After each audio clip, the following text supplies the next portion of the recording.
1969 Neil Armstrong நிலவுக்கு போயிட்டு பூமிக்கு திரும்பின உடனே மக்கள்கிட்ட ஒரு விஷயத்த சொல்லிருக்காரு. அதை கேட்டுட்டு அந்த டைம்ல உலகமே நடுங்கி போயிருக்கு. கிட்டத்தட்ட 50 வருஷத்துக்கு மேல ஆச்சு. இன்னைக்கு வரையும் கூட அதை பத்தி ரிசர்ச் பண்ணிட்டு தான் இருக்காங்கன்னா பாத்துக்கோங்களேன். நீல் ஆம்ஸ்ட்ராங் நிலவை பத்தி அப்படி என்ன சொன்னாருங்கிறது தான் இந்த வீடியோல பார்க்க போறோம். Welcome to IR Tamil.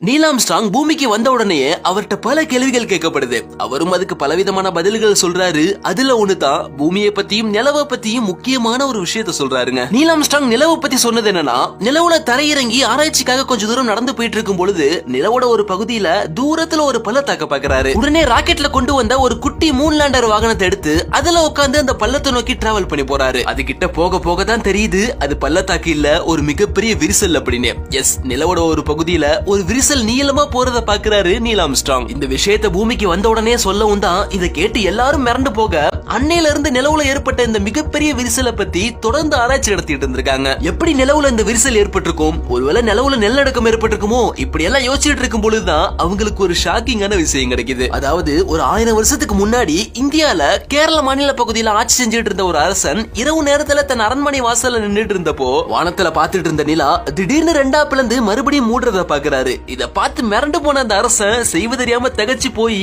இதை யார்கிட்ட சொல்றதுன்னு தெரியாம தனது வரலாற்று சூடியில போய் இந்த நிகழ்வை பதிவு செஞ்சிட்டாரு. அந்த அரசனுடைய வரலாற்று சூட படிச்சு பார்த்துட்டு தான் மிரண்டு போயிருக்காங்க நாசா ஆராய்ச்சியாளர்கள். ஆச்சரியமா இருக்கல? இந்த நிலவு பிறந்ததை பத்தி உங்களுடைய கருத்தை கமெண்ட்ல சொல்லுங்க.